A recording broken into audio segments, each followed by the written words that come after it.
राघव चड्ढा हमारे साथ हैं। राघव, बहुत बहुत स्वागत है आपका। जी न्यूज के लिए आपने वक्त निकाला है। पंजाब में सबसे पहले आपकी पार्टी कितनी सीटों पर जीत का दावा कर रही है?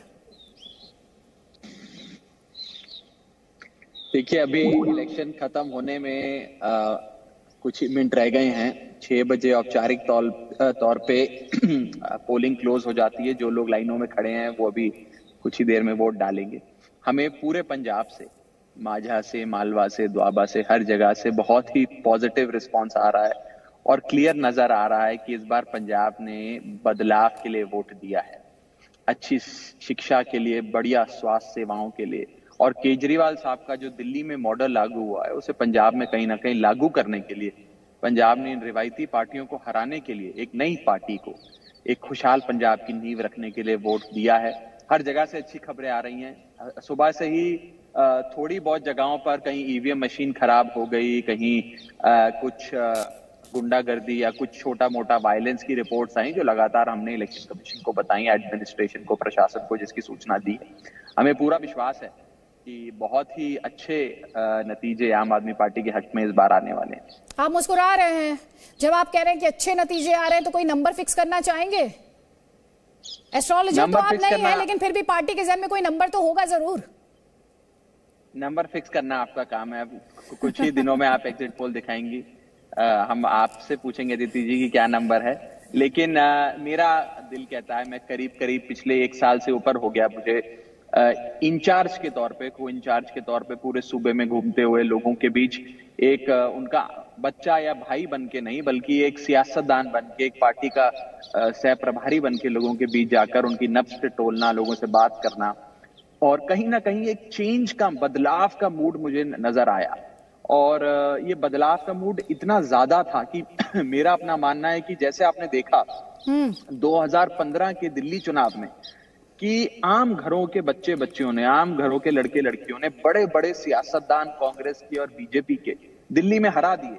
लोगों ने ये नहीं देखा कि कौन खड़ा है, लोगों ने देखा कि बदलाव के लिए वोट देना है। कहीं उसी प्रकार का रिजल्ट मुझे पंजाब में नजर आता लग रहा है कि लोग अब सियासतदानों को, रिवायती पार्टियों को, अपनी पुरानी वोटिंग पैटर्न्स को, चॉइसेस को दरकिनार कर कर एक मौका आम आदमी पार्टी को भी देना चाहते हैं। आप देखिए, पिछले 50 सालों से अदिति जी पंजाब में 26 साल कांग्रेस की सरकार रही, 24 साल अकाली दल की सरकार रही। लोग परेशान हो गए इन रिवायती पार्टियों से। 26 जमा 24 यानी कि 50 साल इन लोगों ने राज किया, लेकिन पंजाब बद से बदतर होता गया। पंजाब की हालत खराब होती गई। इन सबके तो 7 स्टार होटल बन गए, नेताओं के शॉपिंग प्लाजा बन गए, फार्म हाउस आ गए, लैंड क्रूजर गाड़ियां आ गई। तो कहीं ना कहीं पंजाब के लोग अब बदलाव चाहते हैं। एक मौका हमें भी देना चाहते हैं, हमें भी ट्राई करना चाहते हैं कि भाई ये लोग शायद सच्चे लगते हैं, अच्छे लगते हैं, दिल्ली में अच्छा काम किया है, पंजाब में भी अच्छा काम करेंगे, एक मौका दे देते हैं इनको। कहीं ना कहीं वो एक बदलाव का मूड मुझे नजर आ रहा है। ठीक है, 10 मार्च तक का भी इंतजार करेंगे जब जनता का फैसला सबके सामने होगा। राघव चड्ढा, लेकिन आपके जो ओपोनेंट्स हैं, आपके जो विरोधी हैं, वो तो बहुत हमलावर हैं। वो कह रहे हैं कि खालिस्तानी समर्थक, अलगाववादी समर्थक, उस पर आप क्या कहेंगे? क्योंकि लगातार हमने बीते कुछ दिनों में जिस तरह से हमलावर होते हुए आपके ओपोनेंट्स को देखा, उस पर आपका क्या जवाब है? आपको केजरीवाल साहब की शक्ल देखकर या मेरी शक्ल देखकर लगता है हम आतंकवादी हैं? देखिए, ये विरोधियों का प्रोपेगेंडा होता है, और ये बड़ी कमाल की चीज है कि चुनाव से 48-72 घंटे पहले ये लोग कहीं से ये कीचड़ इकट्ठा करते हैं और आप पे फेंकने लग जाते हैं। देखिए, डर इन्हें असल बात ये है कि इनको डर ये है कि ये जो बेईमान फोर्सेस हैं, जिसमें बीजेपी भी है, कांग्रेस भी है, अकाली दल भी है, कुछ अज्ञातवास से निकले हुए लोग भी हैं, इन सारे लोगों को डर ये है कि अगर कहीं अरविंद केजरीवाल जी की सरकार, भगवंत मान के आम आदमी पार्टी की सरकार पंजाब में आ गई, तो हमारी सियासत की दुकानों पे हमेशा के लिए ताले लग जाएंगे, जैसे दिल्ली में लग गए। इन्हें डर इस बात का, इसीलिए हर चुनाव से 48-72 घंटे पहले ये कीचड़ उछाला जाता है। आपको याद होगा 2017 के पंजाब इलेक्शन से पहले मौड़ में एक बॉम्ब ब्लास्ट ही करा दिया गया। पंजाब में एक इलाका लगता है मौड़ का, वहां बॉम्ब ब्लास्ट करा दिया। आज तक उस बॉम्ब ब्लास्ट में ना जांच हुई, ना चार्जशीट फाइल हुई, ना कुछ हुआ। लेकिन जब ब्लास्ट हुआ तो सारा उसका जो रिस्पॉन्सिबिलिटी थी वो आम आदमी पार्टी पे थोपने की कोशिश करी कि कहीं आम आदमी पार्टी इसमें इन्वॉल्व है, और पंजाब का माहौल बिगाड़ा। इस बार भी ये हुआ। चुनाव से पहले बेअदबी की कोशिशें हुई, सभी धर्मों की बेअदबी की कोशिशें हुई, लुधियाना कोर्ट कॉम्प्लेक्स में ब्लास्ट हुआ, आरडीएक्स और न जाने क्या क्या चीजें मिली, उसके बाद ये कीचड़ उछाले जाते हैं माहौल खराब करने। आम आदमी पार्टी सच्ची पार्टी है, ईमानदार पार्टी है, भारत की पार्टी है, और हमें नाना प्रकार की चीजें कहने वाले लोगों को मैं जवाब भी नहीं देना चाहता। उनके जवाब को देना मतलब भाई वो आपके विरोधी हैं। देखिए आप सियासत में हैं, आपके विरोधी हैं। आप थोड़ी देर पहले मुझसे पूछ रहे थे कि आपका चेहरा देखकर या केजरीवाल जी का चेहरा देखकर मुझे क्या लगता है कि कोई आतंकी ऐसा हो सकता है। भाई खुद को स्वीट टेररिस्ट तो केजरीवाल जी ने खुद ही कहा राघव। वह व्यंग कसा उन्होंने, बिल्कुल व्यंग कसा कि अगर लेकिन स्वीट टेररिस्ट राघव बताएं कौन सा आतंकवादी शानदार स्कूल बनाता है और 16 लाख बच्चों का भविष्य बदल देता है? कौन सा आतंकवादी है जो वर्ल्ड क्लास मोहल्ला क्लिनिक और अस्पताल बनाता है? अच्छा, कौन सा आतंकवादी आप मुझे बताएं बुजुर्गों को मंदिर गुरुद्वारे मस्जिद के दर्शन कराने ले जाता है? कौन सा आतंकवादी शहीद परिवारों को, जिनके नौजवान, जिनके बच्चे देश की सेवा में शहीद हो गए, उनको 1 करोड़ रुपए का मुआवजा देता है? ये तो कमाल की बात है। पर कोई बात नहीं, इलेक्शन से पहले कीचड़ उछाले जाते हैं, हम भी तैयार हैं। आप कह रहे हैं कि कीचड़ उछाला जा रहा है, लेकिन स्वीट टेररिस्ट, पहले गुड टेरर, बैड टेरर, अब हम क्या स्वीट टेररिस्ट और बिटर टेररिस्ट और soft on terror, hard on terror, ये इस तरह की बातें राजनीति में देखे सुनेंगे। आप हमें आतंकवादी कह रहे हैं तो बताएं कि ये तो कोई बड़ा अजीब सा ही आतंकवादी होगा जो सिर्फ अच्छे काम करता है, जो स्कूल बनाता है, अस्पताल बनाता है, बुजुर्गों की सेवा करता है, गरीब के घर में मसीहा बनकर राशन की होम डिलीवरी करता है। तो कहीं ना कहीं एक व्यंग कसते हुए उन्होंने उन लोगों का, उन बेईमान ताकतों को जवाब दिया कि आप मुद्दे से ना भटकिए, पंजाब के मुद्दों पे बात करिए। पंजाब में स्कूल, बिजली, शिक्षा, पानी, ये मुद्दे हैं। आप, क्योंकि आपको नजर आ गया, सारे पोल्स ने दिखा दिया कि छप्पड़ फाड़ बहुमत आम आदमी पार्टी का पंजाब में आने जा रहा है। तो अब लास्ट मिनट कुछ कीचड़ उछाल के माहौल बिगाड़ने वाली बात है। आप बार-बार कीचड़ उछालने की बात कर रहे हैं। कीचड़ तो आपके पुराने साथी ने ही उछाला, जिसे आप कीचड़ बता रहे हैं, वो तो आपके पुराने साथी द्वारा ही उठाया गया, आपके कॉन्फिडेंटर है वो।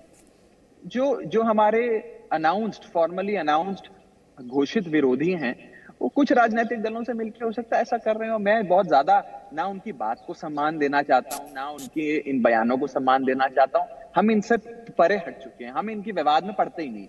लोगों ने मन बना लिया, लोग अरविंद केजरीवाल के नाम पे, भगवंत मान के नाम पे वोट दे रहे हैं। आम आदमी पार्टी की सरकार बन रही है। मेरे चेहरे पे जो मुस्कान है वो आपको बता रही होगी। हाँ, आपके चेहरे की मुस्कान तो मुझे बहुत कुछ बता रही है। आप बात नहीं करना चाहते, लेकिन राजनीति बहुत हुई है राघव, जिससे आप इंकार नहीं कर सकते हैं।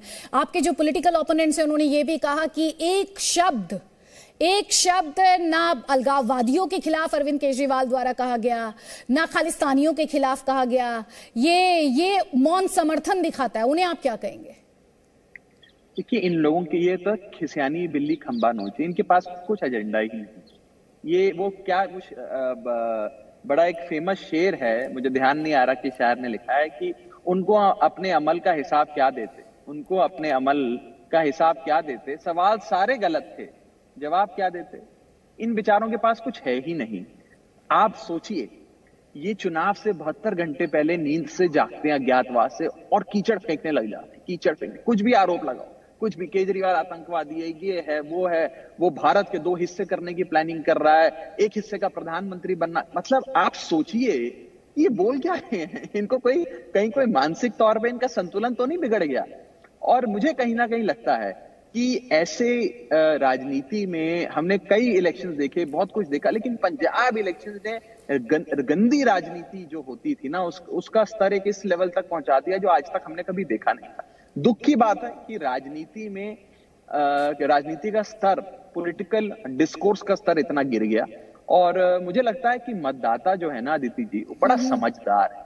वो समझता है कि चुनाव से 48-72 घंटे पहले, हर बार चुनाव से पहले, और पंजाब चुनाव से पहले तो खास करके ये होता है, इन्हें डर है कि केजरीवाल इनकी सियासत की दुकानों पे ताले लगा देंगे। इनको केजरीवाल का डर सताता है। और केजरीवाल के डर ने, एक चीज बस मैं बोलूंगा, जी, कमाल की बात है, आपने भी एज ए पॉलिटिकल ऑब्जर्वर ये नोट जरूर किया होगा, केजरीवाल साहब के डर ने एक बड़ी चीज कर दी भारत की सियासत में जो कोई नहीं कर पाया। उन्होंने बीजेपी और कांग्रेस को एक कर दिया। बीजेपी का प्रदेश अध्यक्ष जो इलेक्शन लड़ रहे हैं पंजाब से, उन्होंने बयान दिया कि बीजेपी को वोट दो, और अगर हमें नहीं देना तो कांग्रेस को दे दो, लेकिन आम आदमी पार्टी को वोट मत देना। उसके बाद आप देखते हैं कि राहुल गांधी जो बयान देते हैं जिन शब्दों में, वही प्रधानमंत्री मोदी देते हैं, वही अमित शाह जी देते हैं, वही प्रियंका गांधी जी देती हैं, शब्द ब शब्द वही। ऐसा लगता है ये लोग रात को कॉन्फ्रेंस कॉल कर कर आइडेंटिफाई करते हैं, पूरी स्क्रिप्ट बनाते हैं कि आप इतने बजे ये बोलेंगे, आप इतने बजे ये बोलेंगे, आप इतने बजे ये बोलेंगे। तो कहीं ना कहीं अरविंद केजरीवाल जी के डर ने इन सबको एक कर दिया, जो भारत की सियासत में कोई नहीं कर पाया। तो मैं केजरीवाल साहब को बधाई देता हूं आपके चैनल के माध्यम से। नहीं, वो तो आप उन्हें फोन कॉल भी कर लेंगे, आपका तो उनसे डायरेक्ट राब्ता होगा, वो तो आप उन्हें डायरेक्टली भी उन्हें फोन कॉल कर अपना ये मैसेज पहुंचा सकते हैं। और जी न्यूज अगर वो देख रहे हैं, अब आप ये कह रहे हैं कि आप हमारे माध्यम से, तो चलिए अरविंद केजरीवाल अगर जी न्यूज देख रहे हैं जी, तो अच्छी बात है हमारा कॉन्वर्सेशन। देखिए, अभी आप डर की बात कर रहे थे, जो आपके ओपोनेंट्स हैं उन्होंने कहा अरविंद केजरीवाल में दरअसल डर है, उनमें वोट खिसकने का डर है, इसीलिए देखिए वो अलगाववादियों के खिलाफ नहीं बोल रहे, वो खालिस्तानियों के खिलाफ नहीं बोल रहे, एक शब्द नहीं बोला उन्होंने। उनसे क्या कहेंगे आप? देखिए, इनके पास कुछ एजेंडा नहीं है, मैं अब क्या बोलूं अदिति जी, आप बार बार घूम के उसी सवाल पे आ जाती हैं। भाई देखिए, राजनीति उस पर हुई है, आप मुझसे बेहतर जानते हैं राघव। पिछले 72 घंटों में आपकी पार्टी को इसी पर घेरा गया है। मैं बताता, नहीं घेरा नहीं गया है, इन्होंने कीचड़ फेंका है, बेकार बातें करी हैं, झूठ फैलाने की कोशिश करी, कीचड़ उछालने की कोशिश करी। कीचड़ उछालने का कोई जवाब नहीं होता है। इसमें मैं बड़ा स्पष्ट आपको कहना चाहूंगा, आम आदमी पार्टी ने पंजाब की भाईचारिक सांझ की रक्षा करने के लिए चुनाव लड़ा। आम आदमी पार्टी पंजाब में एक केजरीवाल मॉडल ऑफ गवर्नेंस जो दिल्ली में लागू किया, वो लागू करेगी। और मैं आपको एक और चीज बता दूं, जैसे दिल्ली में एक बार दिल्ली वालों ने मौका दिया आम आदमी पार्टी को, उसके बाद बीजेपी और कांग्रेस इलेक्शन दर इलेक्शन हारते गए, इनकी सियासत खत्म हो गई, जमीन खिसक गई। ऐसे ही पंजाब में एक बार आई लव यू केजरीवाल बोलेगी पंजाब की जनता, और उसके बाद लगातार अरविंद केजरीवाल जी के नाम पे, भगवंत मान साहब के नाम पे वोट पड़ेगा और पंजाब में इनकी सियासी जमीन हमेशा के लिए खिसक जाएगी। आप याद रखिएगा बात, यही डर इनको सताता है। ठीक है, 10 मार्च को हम जब फिर दोबारा मिलेंगे, लेकिन अभी आप कह रहे थे हो सकता है केजरीवाल जी हमें देख रहे होंगे इस वक्त, आपके ओपोनेंट्स भी हमें इस वक्त देख रहे होंगे और आपकी बातें सुन रहे होंगे कि आप अपनी पार्टी का कितना पुरजोर तरीके से इस वक्त पक्ष रख रहे हैं। एक सवाल जो आपके ओपोनेंट्स ने बार बार उठाया, और मैं चाहूंगी आज आप हमारे मंच का इस्तेमाल करें और अपने विरोधियों तक ये मैसेज पहुंचाएं, क्योंकि आपके विरोधी कहते रहे कि क्योंकि खालिस्तानियों के खिलाफ नहीं बोलते, अलगाववादियों के खिलाफ नहीं बोलते, आपकी सरकार आती है तो कड़ा एक्शन लिया जाएगा ऐसे एलिमेंट्स के खिलाफ। आम आदमी पार्टी पंजाब में लॉ एंड ऑर्डर सिचुएशन को बहाल करेगी। आज law and order situation Punjab में खराब है, बद से बदतर हुई है पिछले 4 महीने में। जब से मुख्यमंत्री बने चरणजीत सिंह चन्नी, तब तो और खराब हो गई लॉ एंड ऑर्डर। दिन दहाड़े डे लाइट मर्डर्स हो, यहाँ मोहाली में, मैं अभी चंडीगढ़ में बैठा हूं, यहाँ से कुछ ही किलोमीटर दूर मोहाली का जो इलाका लगता है, वहां पे डे लाइट मर्डर्स हुए, बेअदबी हुई दरबार साहब के अंदर। मतलब दरबार साहब हमारा वो पवित्र स्थान है जहां सिर्फ सिख धर्म के नहीं, हर धर्म के हर मनुष्य नतमस्तक होके गुरु महाराज के दरबार में अरदास करता है, नतमस्तक होता है। वहां पर बेअदबी की कोशिश करी गई और न जाने कितने मंदिरों में बेअदबी की कोशिश हुई। लुधियाना में बॉम्ब ब्लास्ट हुआ, माहौल खराब करने की कोशिश करी गई। आम आदमी पार्टी आएगी ना अदिति जी, तो पंजाब का माहौल भी अच्छा करेंगे, भाईचारिक सांझ की रक्षा करेंगे। पंजाब को सवर्ण, दलित, हिंदू, सिख में बांटने की जो कोशिशें इस इलेक्शन में हुई है, उन कोशिशों को खत्म करके पंजाब इस गुरुओं की धरती को एक भाईचारे, सभी एक परिवार के सदस्य मिल बांट कर आपस में रहेंगे, प्यार से रहेंगे, खुशहाली से रहेंगे, एक थाली से खाना खाएंगे। उस भाईचारिक सांझ को पंजाब में स्थापित करेंगे और बनाएंगे। आप तो भाईचारे की बात करें, बहुत अच्छी बात है, बहुत अच्छी बात है। भाईचारा, एक साथ एक थाली में खाना। अलगाववादियों को और खालिस्तानियों को भी मैसेज देना चाहते हैं आज हमारे माध्यम से? नहीं, उनसे हम क्या बात करें, हमें को बात करने की जरूरत ही नहीं है। हम तो भारत के संविधान में विश्वास करने वाले लोग हैं, भारत माता की जय बोलने वाले आंदोलन से निकले लोग हैं। मैं उनसे क्यों बात करूं, मैं उनको क्या मैसेज दूं? और मैं सीधा कहना चाहता हूं, अपने विरोधियों को कहना चाहता हूं कि इस एजेंडे पे आप सोच रहे हो कि लोगों का आप ध्यान भटका के उनकी वोटिंग चॉइस को इन्फ्लुएंस कर दोगे। लोग अपना मन बना चुके हैं खुशहाल पंजाब के लिए, एक रंगले पंजाब के लिए, एक ऐसे पंजाब के लिए जब लोगों के, बच्चों के, युवाओं के हाथ में इंजेक्शन और चिट्टा नहीं बल्कि किताबें और पेंसिल होंगी। उस पंजाब के लिए इस बार लोग वोट करने जा रहे हैं, अच्छे इलाज के लिए वोट करने जा रहे हैं, 24 घंटे बिजली के लिए वोट करने जा रहे हैं। और एक पार्टी है जिसने पूरे इलेक्शन कैंपेन में मुद्दों की बात करी, पॉजिटिव कैंपेन चलाया, उस पार्टी का नाम है आम आदमी पार्टी। मुझे गर्व है कि मैं एक ऐसी पार्टी से ताल्लुक रखता हूं जिस पार्टी ने पॉजिटिव कैंपेन, कंस्ट्रक्टिव कैंपेन, लोगों के मुद्दे उठाए, उल जलूल बातें करके कीचड़ उछालने की कोशिशें नहीं करी। हमने अगर हमने नेगेटिव कैंपेन भी किया तो हमने एक्सपोज किया कि कैसे मुख्यमंत्री चरणजीत सिंह चन्नी के अपने विधानसभा क्षेत्र के अंदर नाजायज रेते की चोरी चल रही है। मैंने खुद चमकौर साहब हल्के में जाकर जिंदापुर पिंड में नाजायज रेते की चोरी को एक्सपोज किया था। हमने पंजाब के लोगों के मुद्दों की बात करी है। मुझे विश्वास है कि मुद्दों के नाम पर आम आदमी पार्टी को वोट करेगा। राघव चड्ढा, बहुत बहुत शुक्रिया, आपने जी न्यूज के लिए वक्त निकाला है और स्पष्ट तौर पर अपनी बात रखी है। उम्मीद है आपके विरोधी भी और सीएम केजरीवाल भी दोनों हमारा और आपका ये कॉन्वर्सेशन देख रहे होंगे, ये इंटरेक्शन उन्होंने देखा होगा। 10 मार्च का इंतजार, जब नतीजे आएंगे उम्मीद है उस दिन भी आप आएंगे जी न्यूज पर और इसी तरह हम और आप जरूर सीधे सवाल जवाब कर पाएंगे। बहुत बहुत शुक्रिया आपका जी न्यूज के साथ जुड़ने के लिए। Presenting Zee news app available on Google Play and App Store. Download it now.